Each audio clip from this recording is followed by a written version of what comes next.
बिस्मिल्लाहिर्रहमानिर्रहीम। अस्सलाम वालेकुम। आज मैं आपके लिए लाई हूँ बहुत मुनफरद किस्म की एक रेसिपी, जिसमें हम उबलते हुए गर्म पानी के अंदर साबित गरम मसाला और नमक डालकर एक ज़बरदस्ती रेसिपी तैयार करेंगे। इस रेसिपी को आपको पूरा एंड तक देखना पड़ेगा ताकि आपको पता चल सके कि हम क्या बना रहे हैं। तो बग़ैर वक्त ज़ाया किए आइए रेसिपी को स्टार्ट करते हैं, मगर उससे पहले अगर आप नए हैं तो चैनल को सब्सक्राइब एंड वीडियो को लाइक एंड शेयर ज़रूर कीजिएगा। तो सबसे पहले हमने क्या करना है कि इस मुनफरिद किस्म की एक डिश बनाने के लिए हमने आधा किलो जो है वो बोनलेस चिकन ली है, 1 टेबल स्पून जो हमने जिंजर गार्लिक पेस्ट, थोड़ा सा जो है वो साबित गरम मसाला, धनिया और 1 पैकेट जो है हम मसाला डालने का। वो मसाला हम कौन सा डालें हैं? बिरयानी मसाला। इसके बाद 1 टेबल स्पून नमक है, लाल मिर्च है, धनिया पाउडर है और थोड़ी सी जो हल्दी है और थोड़ा सा ज़ीरा, यानी कि आधी आधी जो टीस्पून है वो डालेंगे। इसके बाद हम इसमें डालेंगे 1 कप जो है वो दही डालेंगे और 1 कप दही डालने के बाद 2 मीडियम साइज़ का जो प्याज है जिसको मैंने ब्राउन कर लिया हुआ था वो अब हम इसके अंदर डालेंगे। हम पूरे तो नहीं डालेंगे मगर थोड़े से डालेंगे। बाकी जो प्याज बचेंगे उसको हम गार्निशिंग के तौर पे यूज़ कर लेंगे। अब हमने क्या करना है, फ्राई किए हुए जो प्याज हैं वो डालने के बाद और इस सारे मसाला जार डालने के बाद हम इसको अच्छे तरीके से जो है वो मिक्स कर लेंगे, बल्कि उसको हम मैरिनेट होने के लिए छोड़ देंगे। अब हमने जब इसको अच्छे तरीके से मिक्स कर लिया तो मैरिनेट होने के लिए छोड़ देंगे आधे घंटे के लिए।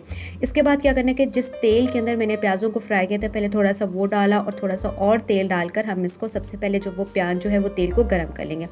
अब हमने क्या करना है कि हमने इसके अंदर जो है वो प्याज़ों को नहीं डालना, मगर जो टमाटर हैं उसको हमने बारीक बारीक चॉप कर लिया तो वो अब हम इसके अंदर डालेंगे और इसको हम ढक देंगे तब तक जो हमारे पास जो टमाटर हैं अच्छे तरीके से जो है वो नरम ना हो जाए। जबकि टमाटर आपके पास अच्छे तरीके से नरम हो जाएंगे, इसके बाद जो थोड़ा सा जो है हमारे पास जो प्याज है वो डाल देंगे। बाकी वाला जो प्याज है थोड़ा सा मैंने साइड पर रखा हुआ है गार्निशिंग के लिए। अब हमने क्या करना है कि ये प्याज डाल दिया, टमाटर डाल दिया और इसको हमने अच्छे तरीके से भून लेना है। आधे घंटे के लिए जो हमने चिकन को मैरिनेट होने के लिए छोड़ दिया हुआ था वो अब हम इसके अंदर डाल देंगे। आप जो है इस चिकन को जो है वो 1 घंटे के लिए तो क्या आप पूरी रात के लिए जो है वो मैरिनेट होने के लिए छोड़ सकते हैं।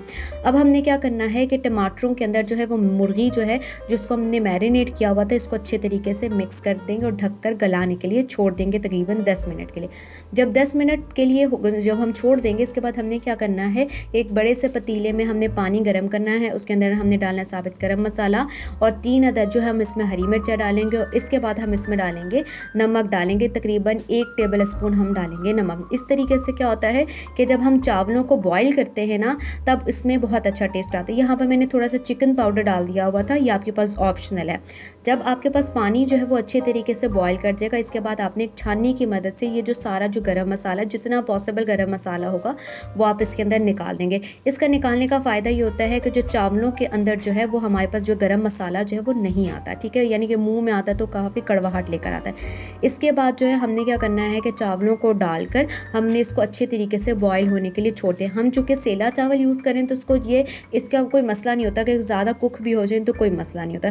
दूसरी तरफ हमारे पास जो है वो ग्रेवी तैयार हो चुकी हुई है। हमने इसमें कोई लेयरिंग नहीं लगानी, बस डायरेक्ट जो है हमने जो है ग्रेवी के ऊपर जो है ये सारे के सारे जो बॉयल चावल हैं, सेला चावल है, वो अब हम इसके ऊपर डाल देंगे।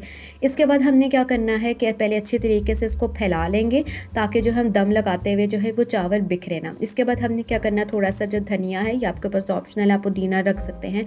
इसके बाद जो है ये कुटी हुई लाल मिर्च है। अब क्या होता है कि ये जो बाज़ार की देगें होती हैं ना, इसमें हमेशा जो ऊपर से जो मसाला होता है गरम मसाला, ये जो कुटी हुई लाल मिर्च होती है वो ऊपर डालते हैं। इसके बाद जो है ये फूड कलर हम जो है इस्तेमाल करेंगे। मेरा एक्सपीरियंस ये कहता है कि बिरयानी बनाते हुए जो लिक्विड फूड कलर जो बाज़ार में अवेलेबल होते हैं ना, वो एग्जैक्टली वही कलर देते हैं जो बाज़ार में जो देगें मिलती हैं उनका कलर होता है। जो हमारे पास पाउडर्ड कलर होता है वो अच्छा सा कलर जो है वो नहीं देता। माशाल्लाह से देखिए जी, खिले खिले से जो है हमारे पास जो है वो बिरयानी रेडी हो चुकी हुई है।